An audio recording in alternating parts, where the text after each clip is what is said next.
சுமாலி அன்பா. ஏய் இங்க பாரு, உனக்கு விளையாட்டு தான் முக்கியம், அதானே உன் நோக்கம்? என்ன விளையாட்டு? என்ன விளையாட்டு? எதற்காக எங்க இருந்து வர்றான் அப்படிங்கறதெல்லாம் தெரிஞ்சுக்கிட்டியா நீ? அதெல்லாம் தெரியும். தெரிஞ்சுக்கிட்டு இப்படி இருந்தா என்ன அர்த்தம்? அது குதிரை வர்ற வாடு நான் வர்றது இம்சை எனக்கு தான் தெரியும். உனக்கு என்ன தெரியும்? நீ மாட்டுக்கு ஏறி உட்காந்து சக்கு சக்குன்னு வந்துட்டேன். இது குதிரையா கோவேரி கழுதையானது இல்லை. நம்ம மேல தவற வச்சுக்கிட்டு அடுத்தவங்களை சொல்லவே கூடாது. எல்லா குதிரையும் முன்னாடி தானே ஓடும். ஆமா, என் குதிரை ஏறி உட்காந்து இப்படி பின்னாடியே ஓடுது. இதுக்காக கடுவாளத்தை கலட்டி வாலில் மாட்டி இந்த பக்கமா திருப்பி வச்சு இப்படி ஓட்டிட்டு வரேன் நான். தெரியுமா உனக்கு என்ன சிரமம்? பைத்தியக்காரா, திடீர்னு அந்த பக்கம் எவனாவது பச்சை பிள்ளை காமிச்சிட்டான்னா திருப்பி இங்கிட்டு கிளம்பிடுது. நான் குப்பரடிச்சு விழுகுவா. இங்க பாரு, என் குதிரையை காட்டிலும் உன் குதிரை சிறப்பு வாய்ந்த குதிரை. உனக்கு சவாரி செய்ய தெரியலன்னு சொல்லு. ஆமா, என் குதிரை எப்பேற்பட்ட குதிரை? சாதாரணப்பட்ட குதிரையா? என் குதிரை எங்கு வாங்கியது? முத்தமிழ் சேத்திரம் என்று சொல்லக்கூடிய மதுரை என்பதிலே அப்பா யாருக்கு குதிரை வாங்கி கொடுத்தாங்க? யாருக்கு?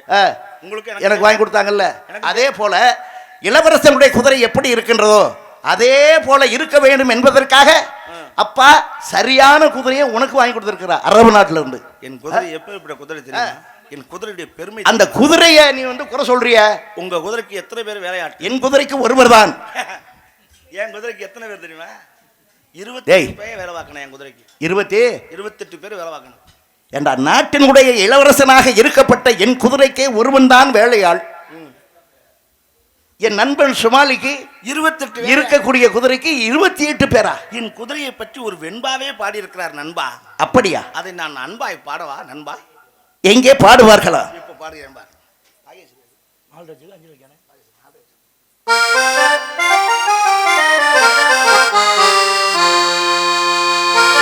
8 பேர் முன்னெடுக்க நண்பா, 8 பேர் முன்னெடுக்க 8 பேரா? 20 பேர் பின்னின்று பிட்டத்தை பிடித்து தள்ள நண்பா. 8 பேர் முன்னாடி நின்று பிடிச்சிட்டு இழுக்கணும். சரி, 20 பேர் பிட்டத்தை பிடித்து, பிட்டம் என்றால் தெரியுமா? பிட்டம் என்றால் குண்டி என்றார். அந்த குண்டியை பிடித்து 20 பேர் பின்னாடி இன்னும் தள்ளணும். 20 பேர் முன்னாடி 8 பேர் இழுக்கணும். சரி, 20 பேர் பின்னாடி தள்ளணும். அப்படி தள்ளினா 8 பேர் முன்னிழுக்க 20 பேர் பின்னின்று பிட்டத்தை பிடித்து தள்ள.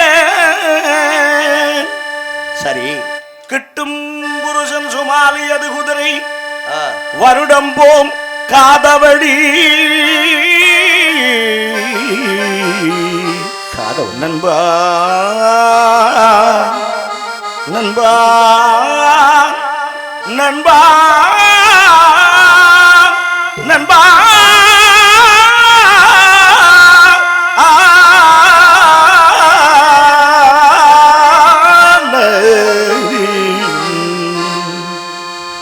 அப்படி 8 பேர் முன்னிலுக்க 20 பேர் பின்னாடி தள்ளுனா, அப்படி தள்ளி ஒரு வருடத்துக்கு காதவழி போகுமா?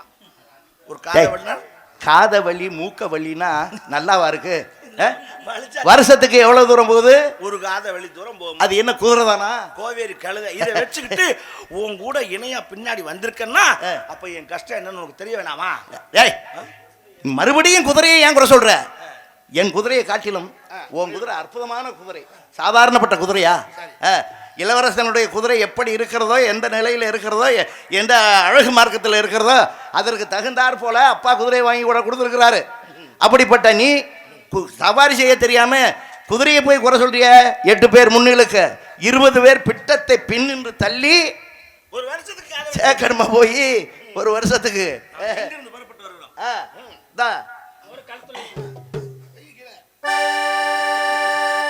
மனிதர் விட்டோம் பரிவிச தொட்டோம் வெளிபல கடந்திட்டோம். மனிதர் விட்டோம் பரிவிச தொட்டோம் வெளிபல கடந்திட்டோம். வானோங்கி வளபருங்க வனமத வந்துட்டோம். அங்கே போவோம் அங்கே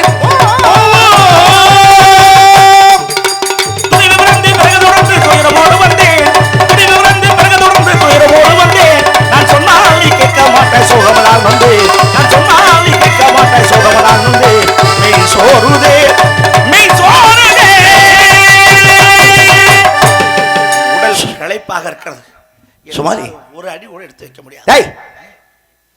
நல்ல நிதானமா தான் பேசுறியா? அப்புறம் நான் தண்ணியை போட்டா வந்து பேசிட்டு இருக்கேன். இல்ல கேக்குறேன். அப்புறம் மெய் சோறுகிறது. ஆமா, களைப்பா இருக்குல்ல. ஏன்னா இந்த குதிரை தான் காரணம். நான் என்ன செய்வேன்? நானும் குதிரை தானே வந்தேன். உங்க குதிரை ஏறினா சல்லு போகுது. நொண்டி குதிரையை தூக்கிட்டு அந்த குதிரை இந்த வேகம் போகுதுன்னா எப்படி இருக்கு? அப்ப குதிரை சரியில்லை. நான் ஏறி உட்கார்ந்தா குப்புற படுத்துக்கிட்டு மண்ணை நக்குது இந்த குதிரை. பாரு, மறுபடி நீ குதிரையை குறை சொல்றத நான் தோல்ல தூக்கி போட்டு நடந்து வந்திருக்கேன். என்னால ஏத்துக்கவே முடியாது. அதனால மெய் சொருகிறது.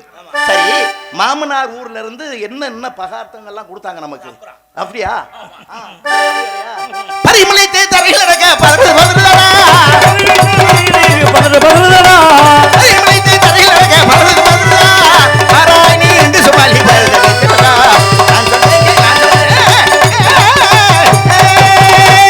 இவ்வளவு நான் சொல்றேன். பரியமிழத்து தரையில் நடக்க பதறது பதறதான். குதிரைக்கு இப்ப பதறதான்.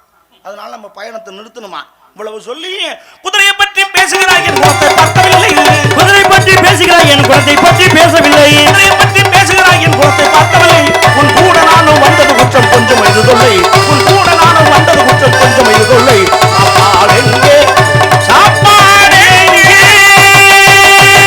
சுமாலி பசி காதை அடைக்குது. என்னால நடக்க முடியல, நிக்கவும் முடியல. ஏதாவது வகுத்துக்கு ஆகாரம் கொடுத்தீங்கன்னா தான் சுமாலி குதிரையை தோல்ல தூக்கி போட்டு வர முடியும். அத்தனை பேருமே என் கூட வர்றதுக்கும் என் கூட இருக்கிறதுக்கு ரொம்ப பிரியப்படுவாங்க. யாரு பிரியப்படல? அப்படிப்பட்ட நீ என் கூட வந்தது குற்றம்னு சொல்றியா? ஏன் கஞ்சி இல்லாம போட்டு கொண்டீங்கன்னா கஞ்சியா வர முடியும்? இளவரசன் உன்னை நம்பி வந்ததுக்கு சோறு தட்டி இல்லாம நாய் அலைஞ்ச மாதிரி. இங்க பாரு, மாமனார் ஊர்ல இருந்து நம்ம வரும் பொழுது என்னென்ன சாதங்கள்லாம் கொடுத்து விட்டாங்க, சாப்பாடு எவ்வளவு கொடுத்து விட்டாங்க? எல்லாம் கொடுத்தாங்க. புளியோதரை கொடுத்தாங்க, புளியோதரை, தயிர் சாதம், அப்புறம் வந்து லெமன் சாதம், லட்டு, சீங்குழல், அப்புறம் வந்து பூந்தி, மைசூர் பாக்கு, சரி எல்லாம் கொடுத்தாங்கல்ல. யார் சாப்பிட்டது? நான் தான். நீ தானே சாப்பிட்ட. நானும் உன்னை போல ஒரு மனுஷன் தானே, ஒரு ஜீவன் தானே. ஆமா, யார் இல்லைன்னா நான் ஏதாவது சாப்பிட்டனா? அது வந்தப்பு. எனக்கு பசியெல்லாம் வந்த பசியெல்லாம் பொறுத்துக்கிட்டு நண்பன் பாவம் பசி பொறுக்காதவன் இல்லையா, அவனே சாப்பிடட்டும் அப்படின்ட்டு கொண்டு வந்த சாப்பாடுகள் எல்லாவற்றையும் சாப்பிட்டது நீ. சொல்லி காட்டுறியா? சொல்லி காட்டுறியா? சொன்னா தானே தெரியும். நண்பனை சொல்லி காட்டி கேவலப்படுத்துறியா? சுமாலி அப்படி இல்ல, நானே தின்னுட்டு கேவலப்படுத்துறியா? ஆமா, நீ தானே சாப்பிட்ட. உனக்கு ஞாபக சக்தி அதிகம், எனக்கு ஜீரண சக்தி அதிகம். அதுக்கு நான் என்ன செய்ய முடியும்? அதை பற்றி நான் கவலையே படவில்லை. அப்படி சாப்பிட்டு முடிச்ச நீ இப்ப பசிக்குதுன்னு சொன்னா நான் எங்க போவேன்? இத பூரா தின்னுட்டு குதிரைக்கு வச்சிருந்த கொள்ளு இருந்துச்சு, அதையும் தின்னுட்டேன். இப்ப குதிரை குலவட்டினியா கிடக்கு. இப்ப எனக்கு பசிக்குது, என்ன வேணும்? ஏதாவது எனக்கு ஏற்பாடு பண்ண. எனக்கு ஏற்பாடு பண்றியா நண்பா? உனக்கு கொஞ்சம் கூட இரக்கம் என்பதே இல்லையா? நான் கேட்கிறேன், உனக்கு இரக்கம் இருக்கா இல்லையா? இத்தனை நண்டி வயிறு பட்டினியில் எப்படி கிடக்கு? ஏதாவது ரெண்டு அள்ளி போட்டா தானே நடக்க முடியும். உயிர் காப்பான் தோழன் என்று சொல்வார்கள். அப்படி உற்ற நண்பனா, உயிருக்கு உயிரா, நகமும் சதையுமா இருந்துகிட்டு இருக்கான். உன் மேல எனக்கு இறக்கம் இல்லாம எல்லாம் ஒன்றும் கிடையாது. குதிரைக்கு வச்சிருந்த கொள்ளு தின்னுட்டேன், ஊற வச்சு தின்னேன். சொல்ல வெக்கமா இல்ல உனக்கு? இல்ல, சோறு ஓடாதாலும் நீயே வெக்கப்படல. இப்ப நான் கொள்ள தின்னவன், நான் ஏன் வெக்கப்படணும்? ஏண்டா கொளுத்தவனுக்கு கொண்டு வந்த சாப்பாடு இளைச்சவனுக்கு எள்ளுண்ணா சாப்பிட்டு முடிச்சுட்டு பாவம் குதிரைக்கு வச்சிருந்த கொள்ளையும் தின்னு சாப்பிட்டு முடிச்சிட்டியா? ஆமா, முடிச்சிட்டேன். அப்ப அந்த குதிரைகள் நிலைமை என்ன ஆகுது? அது கொலவட்டினியா கிடக்குது. இப்போ வயிறுலாம் ஒட்டி போச்சு. இப்போ அதுக்கும் பசி, எனக்கும் பசி. டேய், அதை பார், அந்த குதிரைகளை பாரு. பார்த்தேன், நல்லா தான் இருக்கு. நல்லா இருக்கா? என்ன செய்ய? கண்ணை பார்த்தியா? அதனுடைய கண்கள்ல இருந்து உருண்டையா இருக்கு, தார தாரையா தண்ணீர் ஓடிக்கொண்டே இருக்கிறது. ஆமா, அப்ப நீ ஏறி உட்காந்து இந்த ஓட்டினா அப்புறம் தண்ணி வராம என்ன செய்ய?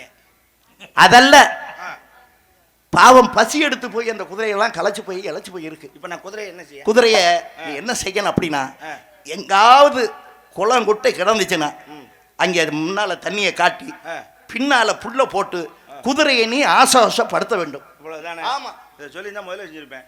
நான் அதை ஆசுவாசப்படுத்துறேன். என் பசிக்கு ஏதாவது கிடைக்கான்னு பாரு நண்பா. ஏய், உனக்கு பசிக்குதுன்னா அந்த காட்டுல நான் எங்க போவேன்? இரு, நான் முதல்ல குதிரை சரி பண்ணிட்டேன். போ.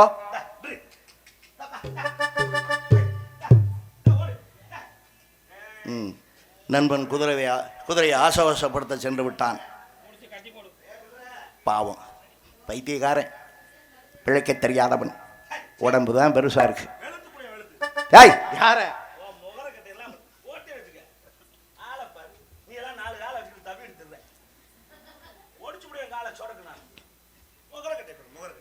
சுமாலி சொல்றத ஒழுங்கா செய்யறதில்ல. உனக்கு குதிரை நீ எவன் பேர் வச்சான்? குதிரை. யார பேசுற? குதிரை இல்ல என்ன பேசுறியா?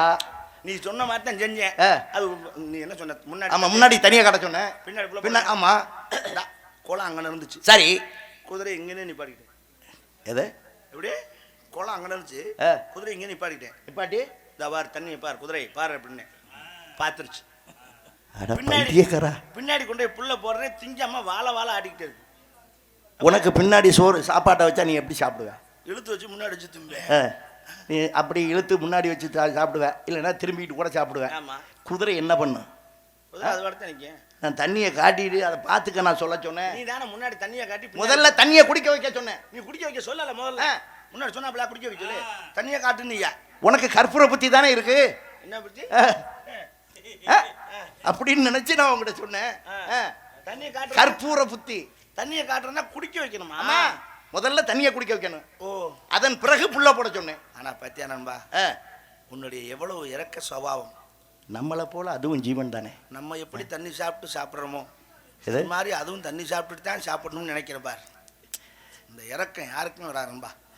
முதல்ல தண்ணியை குடிக்க. சுமாரி நீ என்ன ஞாபகத்தில் நின்று கொண்டிருக்கின்றாய்? இல்ல முதல்ல தண்ணி குடிக்க வைக்கணும். முதல்ல தண்ணியை குடிக்க வைக்கணும். குடிக்க வைக்கிறேன். ஆமா. அதுக்கப்புறம் புல்ல போடுறேன். ஆமா நண்பா, நான் போய் இதை குதிரைட்டு இருக்கேன். நீங்க பத்திரமா இரு. நான் பசிக்குதுன்னு சொன்னாயில. ஆமா பத்திரமா இருனா ஏதோ இது வனாந்தரம். சரி, எங்க கிளவி வரும்போதே சொன்னா. அப்பத்தாளா 2 பேரும் இளவட்ட பயலுக. சரி, காட்டுக்குள்ள தனியா போறீங்கடா. பேய் பிசாது மோகினி மொங்காங்கனி எல்லாம் இருக்கும். பேய் பிசாசு மோகினி மொங்காங்கண்ணியா? இந்த வயசுல பிடிக்கிற பேய் கட்ட காடு போக வரைக்கும் விடாதான். மோகினி பேய் பிடிச்சிச்சுன்னா நம்மளை சாணி இதெல்லாம விடவே விடாது. ஏய் சுமாலி, கவனமா இருந்து இங்க பாரு. நீ இன்னும் சின்ன பிள்ளைத்தனமாவே இருக்க. எங்க பேய் பிசாசு மோகினி மொங்காங்கனி எல்லாம் எங்க இருக்கு? நீ பார்த்தது இல்ல, அதனால தெரியுது. நீ பாத்தியா? சின்ன பிள்ளைல பாத்துருக்கேன். பேய பாத்தியா? பேய் 80 பேர் பெஞ்சாங்க. நம்ம பார்த்தேன். நம்ம யாரு? போய் கொட்டை பின்னாடி பார்த்தா அவ்வளோ இருக்கு. 80 பேர் பச்சுக்கிட்டு இருக்கா. ஏய் பேய பாத்தியா?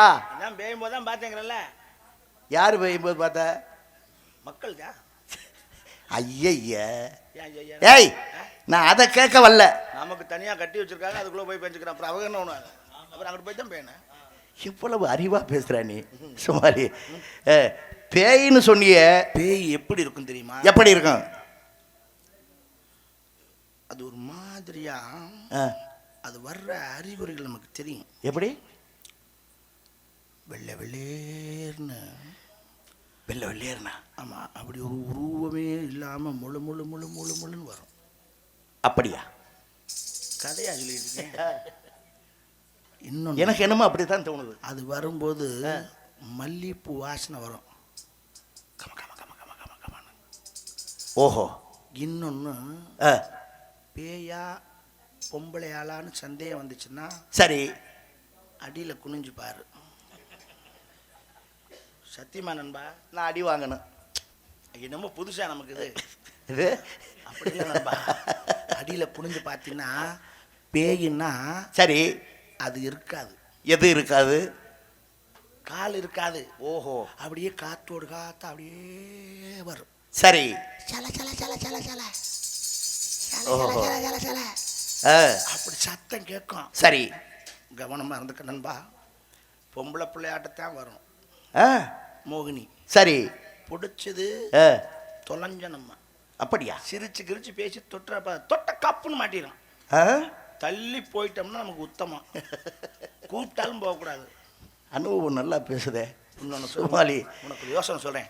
பேயினா கால் இருக்காது. இருக்காது. ஓ, உன்னை சுத்தி ஒரு வட்டம் போட்டுக்கிறேன். சரி. இப்படி வர்றது பேயின்னு சந்தேகம் வந்துச்சுன்னா காலோட வா. இப்படி வட்டம் போட்டுக்க. வட்டம் போட்டு இந்த வட்டத்துக்குள்ள நின்றுக்க. சரி. வட்டத்தை வெளியே வந்துடாது. பேய் தான் உனக்கு முடிவா தெரிஞ்சிருச்சுன்னா சரி இங்க வர. இப்படி கால் ஆட்டி வைய. கால் ஆட்டி வை நண்பா. இப்படி வை நண்பா. சிரமம் தான், கொஞ்சம் லைட்டா தூக்கி வை. வச்சுட்டு சரி கை ரெண்டு இப்படி வை. இப்படி வை நண்பா. சும்மா வை, சொல்லித்தரேன். சரி. இப்படி வச்சுட்டியா? பேய் தான் உனக்கு முடிவா தெரிஞ்சிருச்சுன்னா டக்குன்னு மூத்திரத்தை கொஞ்சம் மூஞ்சில சப்ப அடிச்சிரு. பேய் மூத்திரத்துக்கு வெக்கப்பட்டுட்டு ஓடிடும். அங்கே நிற்க ஆனால் அந்த நேரம் மூத்திரம் வரணும், அதுதான் பிரச்சனை. ஆனால் பேயை பார்த்தோன்னா ஆட்டோமேட்டிக்காக மூத்திரம் வந்துடும். வரலினாலும் முக்கியாவது இருந்துரு. உனக்கு மாதிரி அறிவு யாருக்குமே இல்லைப்பா. அதுக்கு தான் அப்பா எனக்கு தோதா, எனக்கு நண்பனா சுமாலியா, எனக்கு நண்பனா அனுப்பியிருக்கிறாரு அப்பா. சரி சரி, நான் போய் சரி குதிரையிட்டே படுத்துக்கிறேன். குதிரையிட்டே படுத்துக்கிறியா? ஆமாம், அது நல்லது. ஏன்னா ஆடு மாடு நாய் குதிரை இதுகளுக்கெல்லாம் பேய் வர்றது தெரியும். அது நமக்கு காட்டி கொடுத்துரும். சரி, நீ தனியாக இங்கே இருக்க, அதை பற்றி கவலையே படாத நண்பா. நீ குதிரையை ஆசுவாசப்படுத்தி விட்டு வா. நான் உனக்காக இந்த வனாந்திரம் எல்லாம் எங்கு காய்கனி இருக்கிறதோ அதையெல்லாம் தேடி சேகரித்து கொண்டு வர்றேன். ரொம்ப காயாக கொண்டு வந்துடாத, கடிக்க முடியாது. என்ன காயா தானே கேட்குறாங்க? கொஞ்சம் பழமாக கொண்டு வா. அப்படியா? சரி நண்பா, ஜாக்கிரதையாக செல். கை ரெண்டு எப்பவுமே இப்படி வச்சுக்கிறோமா, அப்படியே அடிச்சாங்க. நல்ல யோசனை.